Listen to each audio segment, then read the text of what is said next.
Wes, thank you for that. Well, Aaron made its closest pass to North Carolina at 5 this morning, but the storm is still sending strong surf all over the Outer Banks. Yeah, meteorologist Rachel Dunsing live at Oregon Inlet. And Rachel, you've been on the coast all day. How have conditions changed? So the winds are definitely still rather breezy, as you can probably tell and hear, but they actually have gone down a little bit from when we were out earlier this afternoon and even late this morning, as the worst of the weather was really kind of moving on through. But a big part of the Outer Banks, of course, getting outside and enjoying the beautiful weather. I mean, you have docks like this that people fish off of all the time. They obviously dock their boats up here as well.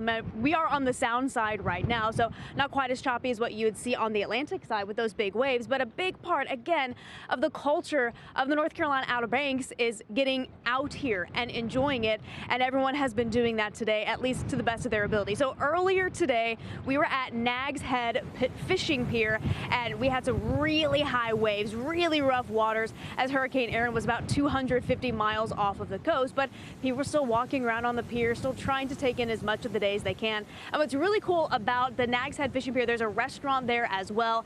And because it is a fishing pier, if you are able to catch a fish off of that pier, you can bring it into the restaurant and they will prepare it for you and you can eat your own catch. It's a really unique thing. And the man who owns both the pier and the restaurant has owned it for more than 40 years. He came down here 40 years ago to visit a friend, and he just never left. And he's seen a lot of changes, obviously, over the years, had to deal with a lot of hurricanes and storms with the fishing pier.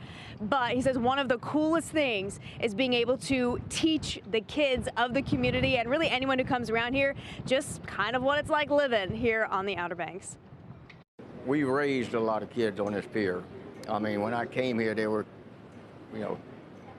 kids out here, and you had mentor people that would take care of, take them under their wing, show them how to do things, do it right, behave and do everything. And now they're grown, got their kids of their own, so.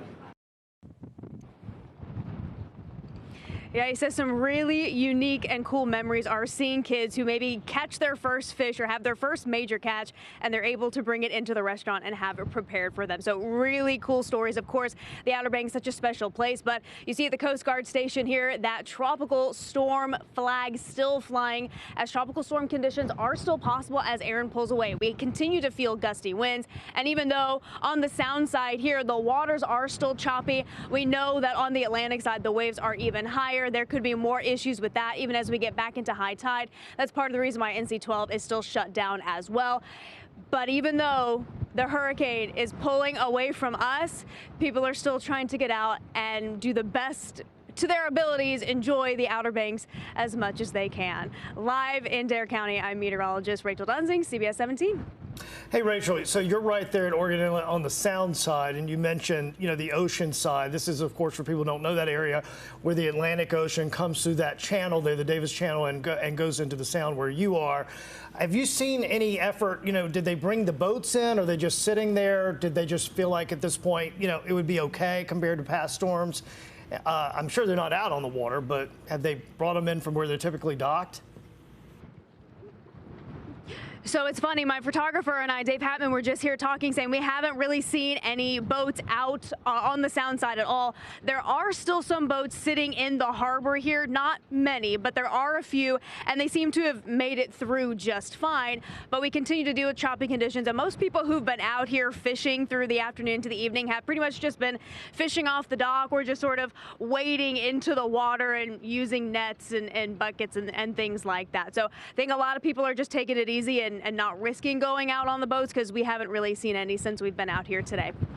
Yeah, most folks heeding those warnings. Yeah, and I've caught many a crab as a little boy with a string and a chicken wing. My family right on those rocks down there below where you are. So it is a precious place to many people in North Carolina, that's for sure. So it's good to see it's doing okay. Absolutely. All right, Rachel, thanks so much.